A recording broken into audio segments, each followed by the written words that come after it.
The reboot of Zoo Tycoon is a weak point among zoo games, and most people don't think it deserves to be associated with the classic and loved original Zoo Tycoon games. It features one of the weirdest lineups in zoo game history, having some animal types being completely overrepresented with extreme numbers of subspecies, like having 7 different lions, and yet is missing out on some obvious inclusions like zebras, pandas and penguins. Luckily we have since gotten Planet Zoo, which for the most part manages to live up to what you would expect of a modern zoo game, making the Zoo Tycoon reboot completely irrelevant. And while most people would consider the animal roster of Planet Zoo superior and more balanced than the Zoo Tycoon game, it still has some obvious flaws, like the low amount of birds and monkeys, and a South American lineup that feels behind compared to other continents. And when it comes to South American animals, Planet Zoo didn't really manage to do it much better than this Zoo Tycoon game. It might even be worse. So let us today compare the two games' South American representation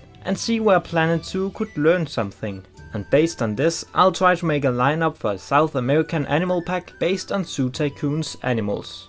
As we go through this, you might notice a lot of similarities in the two games' choice of animals. Some of it can easily be explained by the fact that some animals are just obvious inclusions for zoo games, but the fact that both games have some species and subspecies in common, which seems much less typical for zoo games, like pronghorns, Himalayan brown bears and lesser Antillean iguanas, might be explained by the fact that Frontier have been involved with both games. Let us now get started with the comparison. I'll do this by splitting the animals into some different categories and choose a winner for who did it better in each of them.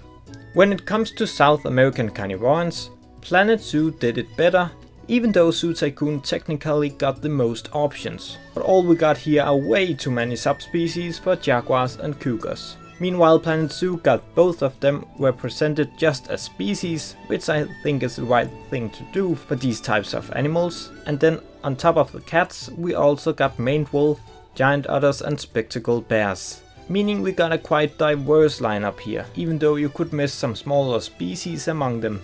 Looking at the options for Hoofstocks, the two games aren't far from each other, though with a few important differences. Both games got Baird's tapir, but Zoo Tycoon also features the mountain tapir and Brazilian tapir, and both games feature llamas as well as alpacas, where Zoo Tycoon for some reason went with 2 specific breeds of alpacas. Zoo Tycoon also features a wild camelid in the form of the guanaco. In Planet Zoo we only got the 2 domestic options. But a place where Planet Zoo is more diverse is in the inclusion of the colored peccary, adding something else than just camelids and tapirs to this category. I'll call this a tie between the games, since I can see some value in having 2 tapirs for this continent, although 3 is a bit overkill, and a wild camelid is also a logical addition. But the peccary adds something very diverse to the lineup, making it hard to pick a clear winner here. Considering how monkeys are often well represented in zoos' South American areas, both these games have done a terrible job at representing these animals, while the only types of monkeys you'll find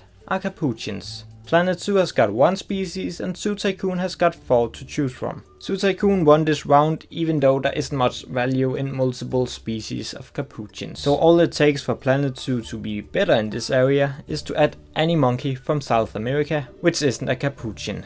Now we jump to the rodents. Planet Zoo got the capybara, and so does Zoo Tycoon, but here you'll also find multiple agoutis and the Indian porcupine, making Zoo Tycoon a clear winner here. What I miss the most in both games is the Patagonian mara.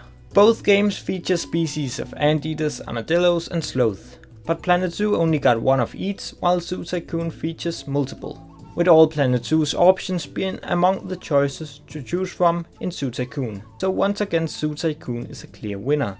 The only bird you can somewhat tie to South America in Planet Zoo is the king penguin. Other than that we got nothing to come for here. Zoo Tycoon is a very different story. Here we got quite a lot to look at actually. We got multiple macaws, an owl, a falcon, a flamingo and multiple species of trumpeter birds. This lineup would be a dream come true in Planet Zoo, though many would likely still miss the rhea. But Zoo Tycoon is a very big winner here.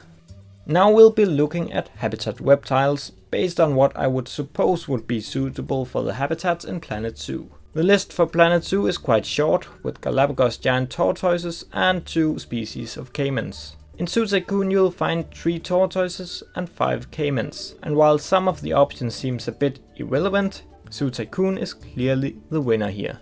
Something both games do quite well are smaller animals fitting for Planet Zoo's exhibits, though I will leave out the mammals and birds here, since we already covered those earlier.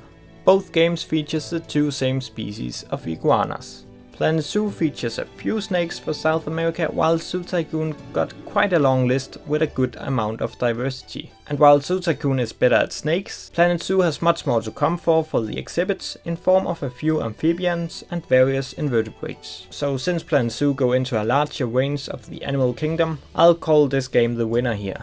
So while Planet Zoo is clearly the better game in most areas, Zoo Tycoon actually managed to have a more interesting lineup for South America, only really falling behind when it comes to Carnivorans and some areas of exhibit species. Some animals are of course just much easier to include in Zoo Tycoon, giving the animals feels much less alive in this game and realism is less of a problem. But many of these animals should be doable in Planet Zoo and could add a lot of value to our unsatisfying roster. So let us now try to make a South American animal pack for Planet Zoo based on the species in Zoo Tycoon, going with the classic lineup of 7 habitat species and 1 exhibit species. I already mentioned having multiple capuchins isn't much more valuable than just 1 species, but I would still say any monkey is better than non-monkey, so I'll still include one of them in this pack. I'll go with the yellow-breasted capuchin, since it stands out from our current capuchin in Planet Zoo. It is a realistic choice for at least European zoos, and then it is critically endangered. Something I would love to see in Planet Zoo are agoutis, but we should probably only go with 1 species here, even though I personally wouldn't hate to see 2 of them. But 9 species are for sure too extreme.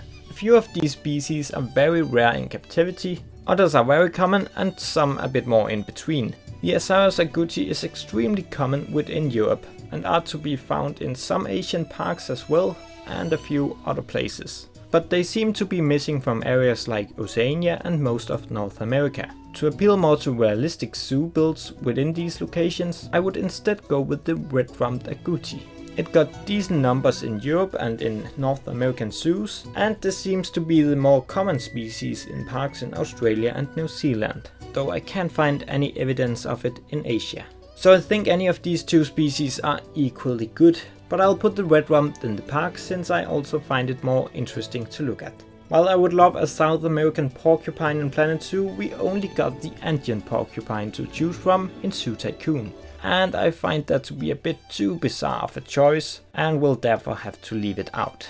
Considering how iconic and unique anteaters and armadillos are for South America, I think we should include another one of these. The 9-banded armadillo, which we have in Planet Zoo, is mostly to be found in zoos within America.